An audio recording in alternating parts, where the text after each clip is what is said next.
Il y a selon moi 4 vices qui détruisent votre vie, qui détruiront vos chances de réussir dans votre premier vice, l'amour de l'argent. Je connais énormément de personnes qui feront tout pour avoir de l'argent. Ok, ils vont dans un boulot qu'ils n'aiment pas, tout ça pour avoir de l'argent à la fin du mois. Et c'est dommage, c'est triste. Pourquoi? Le réel objectif de la vie, c'est de s'accomplir personnellement, c'est de trouver son pourquoi, ok, de trouver sa raison d'existence et de bosser vers son objectif. Beaucoup de gens recherchent l'argent et je ne dis pas que c'est pas nécessaire aux gens, c'est même plus qu'important. Mais il faut savoir se détacher de l'idée de le posséder absolument. Beaucoup de gens pensent à l'argent. Franchement, et si vous aimez l'argent, vous finirez plus pauvre que vous ne l'êtes déjà. Trouvez-vous des passions, trouvez-vous des objectifs et agissez vers ces objectifs. Ce qui importe vraiment, c'est votre développement personnel, c'est votre accomplissement en tant qu'être humain. Ne suivez pas l'argent, ok? Deuxième vice, ici, c'est l'impatience. Nous devons entendre dans la bouche des anciens, nous sommes actuellement une génération micro-ondes, c'est-à-dire une génération qui veut tout de suite. Pour la plupart des jeunes actuels, c'est exactement le cas. Ils achètent des conneries sur les réseaux sociaux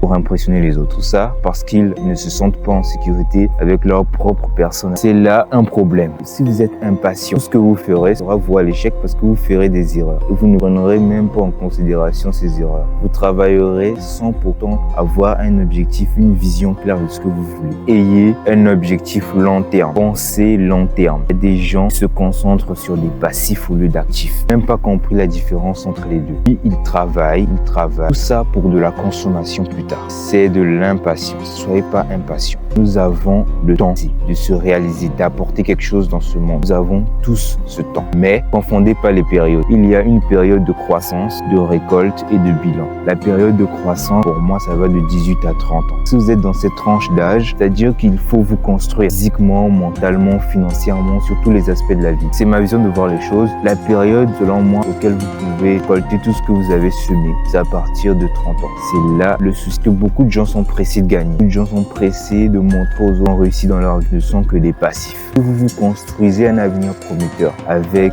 des actifs, avec des recettes, si vous comprenez déjà la différence entre actif et passif, ce sera un bon début. Et si vous travaillez concrètement pour la réalisation de vos objectifs, qu'est-ce qui va vous empêcher de gagner à part vous-même et votre paresse? Si vous n'agissez pas dans la direction de vos objectifs, vous nourrissez des regrets pour plus tard. Vous allez regretter cela lors de la période de bilan, lors de la période de récolte. Et c'est là le souci de la plupart des gens. Troisième vice ici, c'est le sexe. Beaucoup de gens sont accros à cela. Beaucoup de gens ont banalisé l'acte. Nous connaissons actuellement beaucoup de personnalités célèbres dans le monde qui ont chuté à cause de leur addiction, qui n'ont pas su contrôler leurs pulsions. C'est là le problème. Pourquoi? Parce que si vous ne contrôlez pas vos pulsions, ce sont vos pulsions qui vous contrôleront. Soyez conscient que c'est une merveille de la nature et qu'on ne joue pas avec ça, ok? Avec une telle pratique. Beaucoup de gens ont des regrets et ça se voit dans leurs yeux parce qu'ils passent à côté de la réelle signification de ces aspects de la vie. Vous prenez conscience que votre temps est limité. Vous n'avez pas le temps de passer à des futilités, sexe, alcool, toutes ces drogues-là.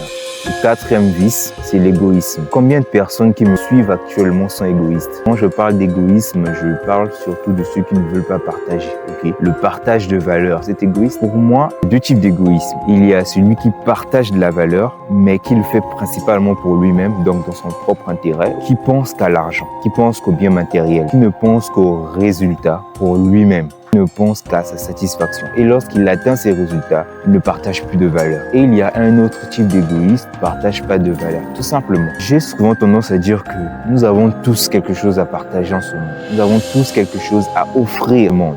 Et toutes ces personnes qui passent à côté de leur réel potentiel, qui n'ont pas voulu partager de la valeur aux autres, seront malheureux ou sont malheureux déjà. Okay? Ne nourrissez pas des regrets comme cela. Ne soyez pas égoïste. Ne pensez pas qu'à vous-même. Pensez à vous et au monde entier. Tu peux apporter une valeur. Trouvez cette valeur et partagez-la. C'est tout. Merci de m'avoir écouté. Voilà les 4 vices qui, selon moi, peuvent détruire vos chances de réussite dans votre. Prenez-en conscience et agissez, réalisez vos objectifs et ainsi ne pas avoir de regrets lors de la période de récolte et de bilan. Prenez soin de vous.